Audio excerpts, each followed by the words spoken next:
Thanks for watching the videos again. In this episode I'm going to show you how we put the beam above the opening we cut, and also some on the window, the egress window that we had to cut in. Sorry I don't have all the footage you need, but setting up cameras and in confined spaces, and it's time consuming, as well as getting old and just need to hurry and get the job done. But I don't really like doing all that stuff when I'm getting paid by the hour on somebody else's time. So what footage I do have is usually my wife recording with my phone while she's not out doing womanly things. But anyways, I hope you enjoy this episode. Okay, we're making a beam here. My phone. Made it out of a piece of tube steel, 2x2 by 3/16 wall tube steel, and 4 2x8s that I ripped down to actual 6 inches wide, because 2x6 is only 1.5 inches by 5.5. Steel is normal size. When it says 2x6, it's 2x6. And your lumber's a 2x4 is 1.5 inches by 3.5, so a 2x8 is really 1.5 by 7, 7.25. It varies between 7 and 7.25. So anyways, by the time I get done, it'll be 8 inches wide, which is what our concrete wall is that we just cut out. So getting ready to put it up in there. It's just a big heavy header. That's what we're making, heavy duty. Now oblong, some of these holes, that end is okay, because when I put it on there I gotta adjust it to make it get the crowns out of it a little bit. We just want it flat on this bottom side. I don't care about the top. We're going to put Bondo on our floor joists to make shims. Again, I'm not going to use wood for shims. I'm going to use Bondo. It'll be perfect, and it'll hold it up really good once it sets up. Well, after we got our wall cut, we filled the holes up with non-shrink grout we just formed up. Dumped it in the top there. It don't need to go all the way up there. Just drilled a hole in the top of the wood for that one. See if I can find it here. Forms right here. I just had this there and just filled it up with grout. Took it off and finished it off with dry pack. But getting ready to we got this all dry packed in. Getting ready to take our shore walls down. This window in basement. This is an old house, so they just poured up against the bank. When they did these, we had to chip down and flatten that out for the window well on both sides. Took some time, but we got it pretty flat enough for our window well. Got a mask on, and I drew my line. We just scribe it with the peanut grinder, so when we do it with the big saw we can see it. We don't erase our line. So I'm getting ready to just scribe that line.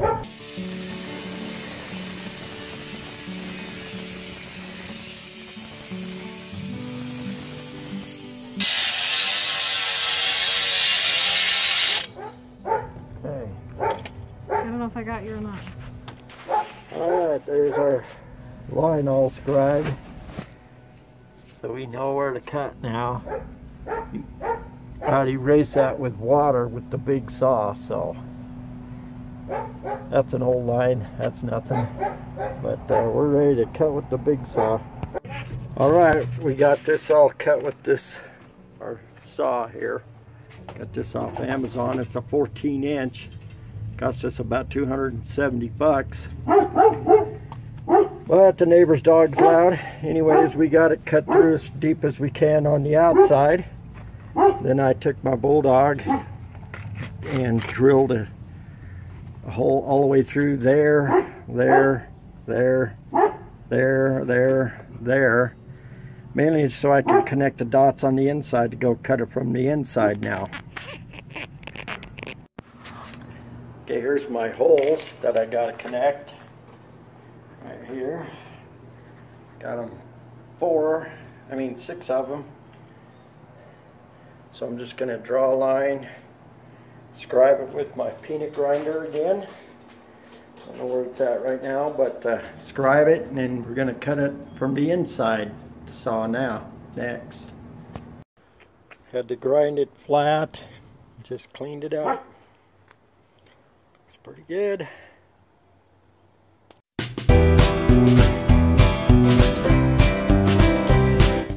Okay, we're finishing up another basement. This one is like we did that old building in Cheyenne. We Z-fer in the wall. This basement is 100 years old. We put an egress window in. We cut that out, wrapped it with treated wood, put a window in so they got a fire escape here because they're making a bedroom down here. We had our electrician, she come in and mounted boxes on the wall again.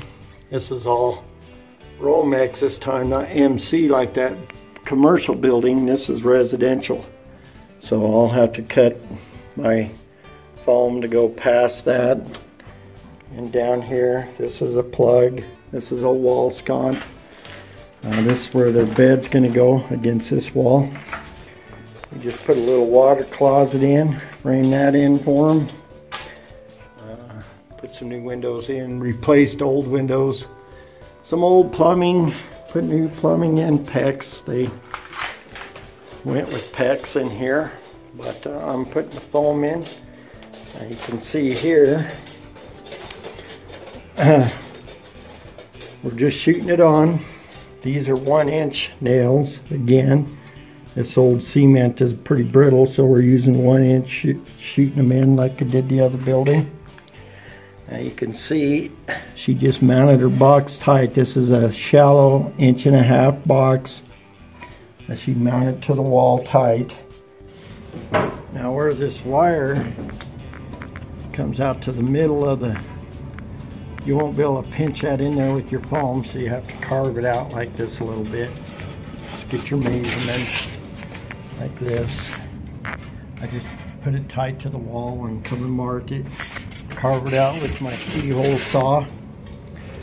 Just my sheetrock keyhole saw. I carve it out like that. That way when we put our foam in here, it goes tight. Like that. See? That way it's tight. Now when I sheetrock over it, it'll all seal up good. Did the same treatment with the windows like I did that old building. Just gonna sheetrock over that, and we have nailers for our trim.